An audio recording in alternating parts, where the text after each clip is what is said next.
Some canines in Calgary are always off leash, and sometimes that makes people uncomfortable. What's up with all the coyotes? I'm Anis Haydari, and this is Calgary. With apologies to your Shih Tzu or shepherds, coyotes are the top dog in Calgary. And if you enjoy the parks and trails in this city, you've probably seen them. Maybe they were grabbing some lunch, that mouse in the grass, or out for a stroll by the river, trotting away. Well, in Calgary, there just happens to be a world-leading expert on coyotes and how humans coexist with them. Shelley Alexander founded the Canid Conservation Science Lab at the U of C. This all started for her when she raised 3 orphaned coyote pups back in the 90s.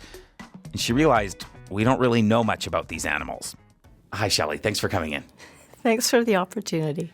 I want to start this conversation by hearing from some other folks, actually.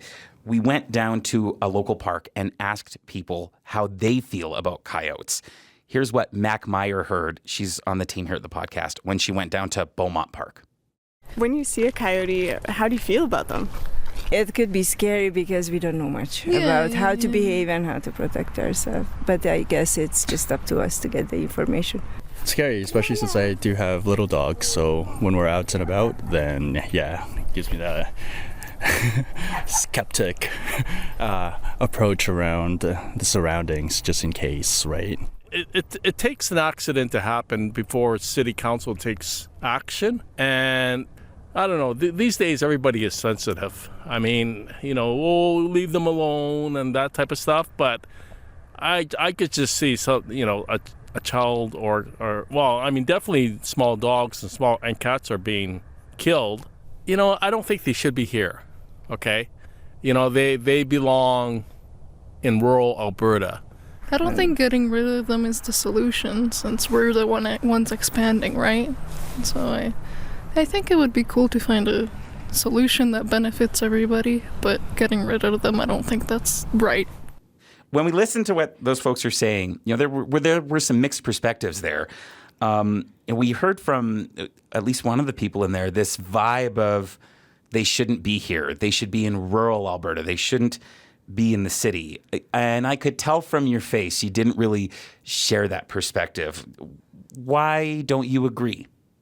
Well, first of all, they're here.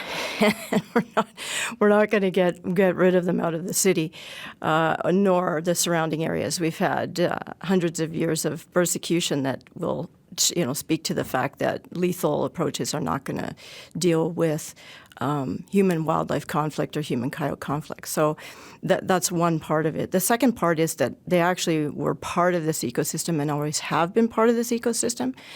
So what's happened is we've built into and around the natural spaces, and then they tend to center their activity out of those green spaces as much as they can, and then they move into those more developed areas and exploit whatever they can within there. So they've adapted to that environment, and I think so. It's not a disagreement with the concern that the person has that, we need to find a better way to coexist, or we need to find a way to coexist, but it's the simple fact of the biology of it and the ecology of it is they're here.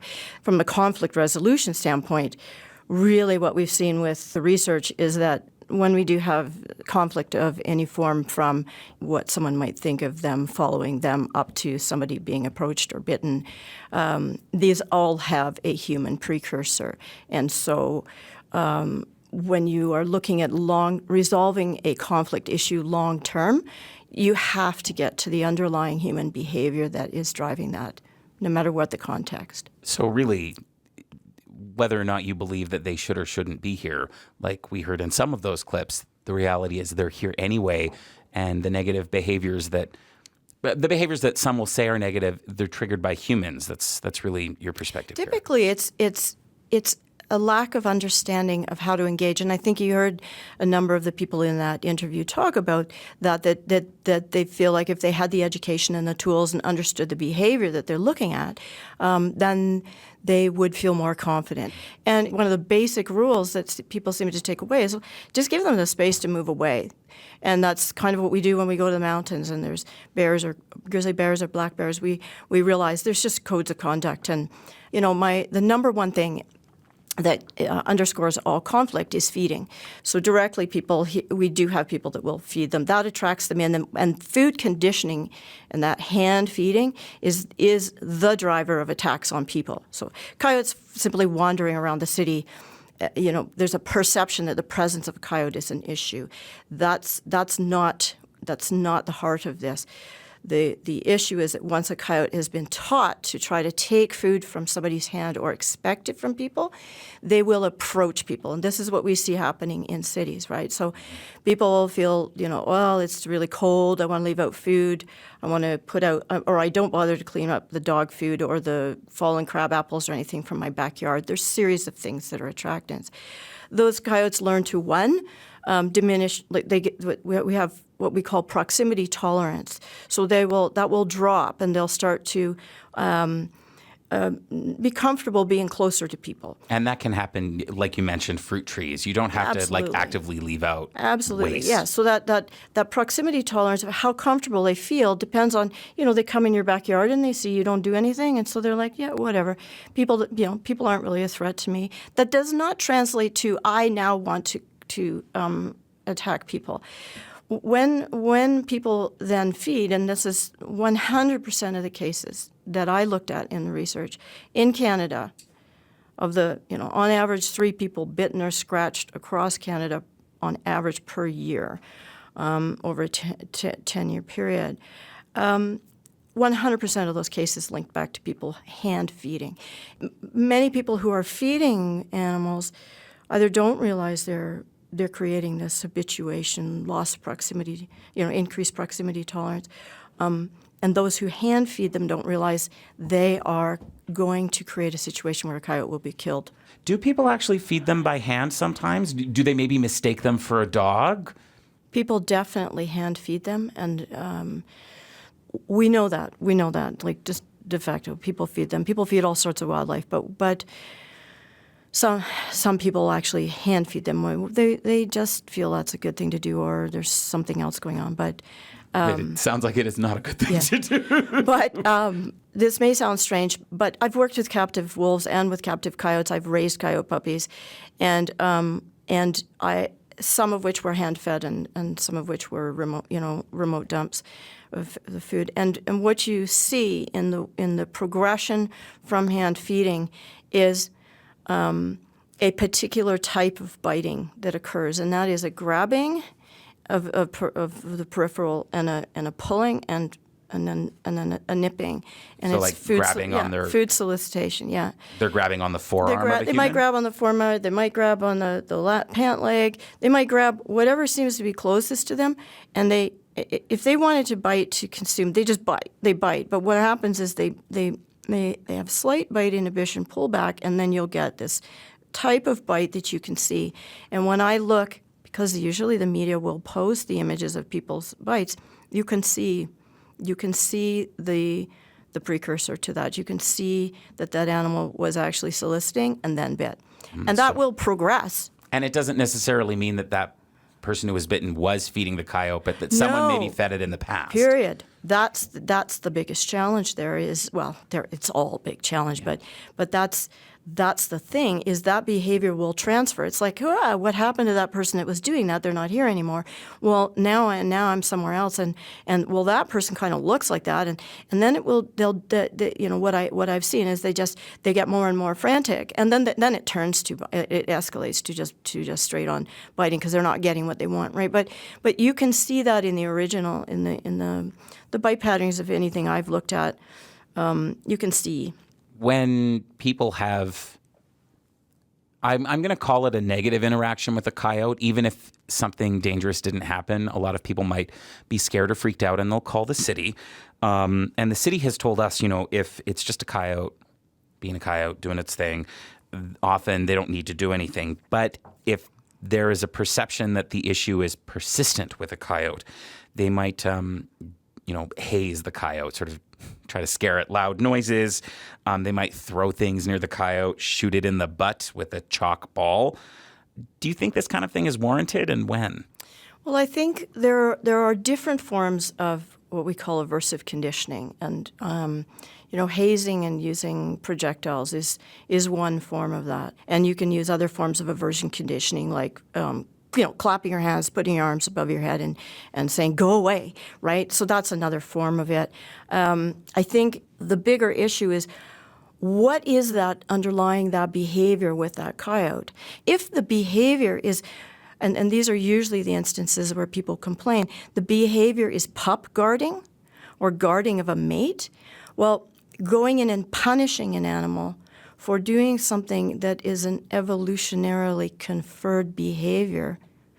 Like it's natural for them to do that. Yes, a natural behavior, just like people want to protect their children. Is there a way that, sorry to interrupt, Yeah. is there a way that we could try to address that doesn't hit those negative points? So one is the timing of what you apply and whether there is a need to apply it. So, for example, if a coyote is standing and in basic gestures that indicate at the right time of year, April, standing and gesturing to somebody, and that's causing people concern because it's staying in that area day after day after day, well, certain gestures imply there's a den nearby.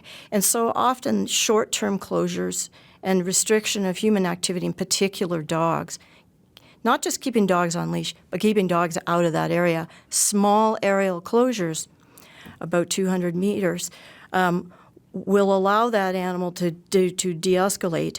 And then what happens is, I think what people also don't have the background in is that those coyotes will move. Most of the denning happens in areas that are not suitable for pup rearing.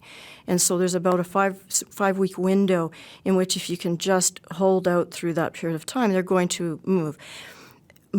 Forcing them to move out of an area during the time where the pups are too small to walk, or too heavy to carry, and not at that 5 to 6 week mark, that means that I have seen connected with increased conflict. It sounds like things that are reactive don't tend to work, and what you're suggesting is more proactive behaviors, even if that means perhaps inconveniencing the humans and their dogs in the room, in the park. Yeah, and I want to say two things. One is I have direct experience actually doing these interventions here in protected areas and developing these programs across Canada.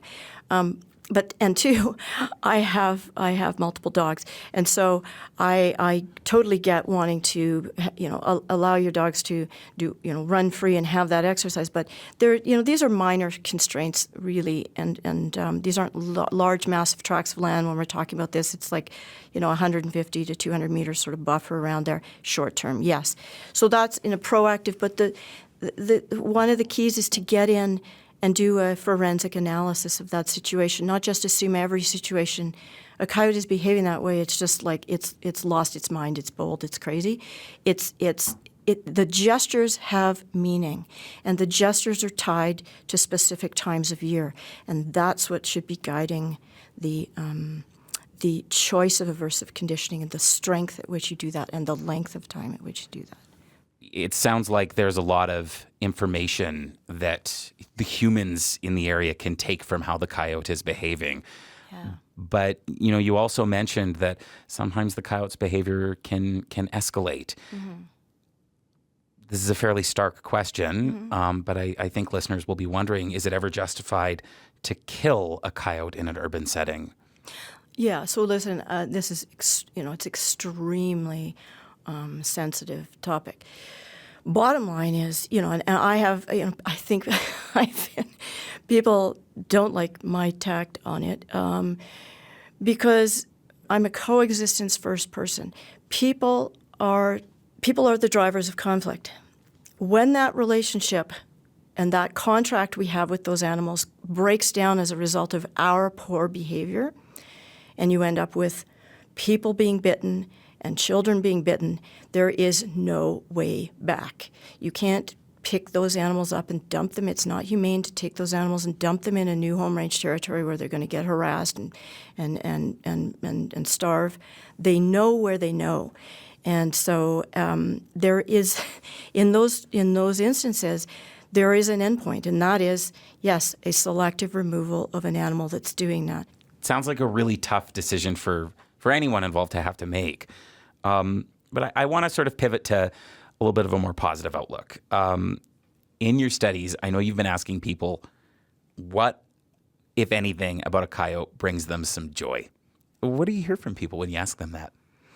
Yeah, that was part of these interviews that I did with landowners and rural residential and agricultural.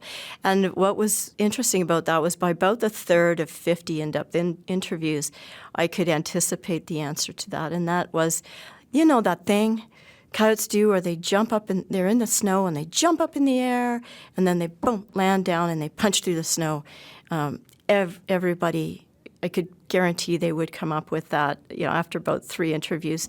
And so what I loved about that was it didn't matter whether people hated coyotes or loved coyotes. That one thing that coyote could do would bring them joy.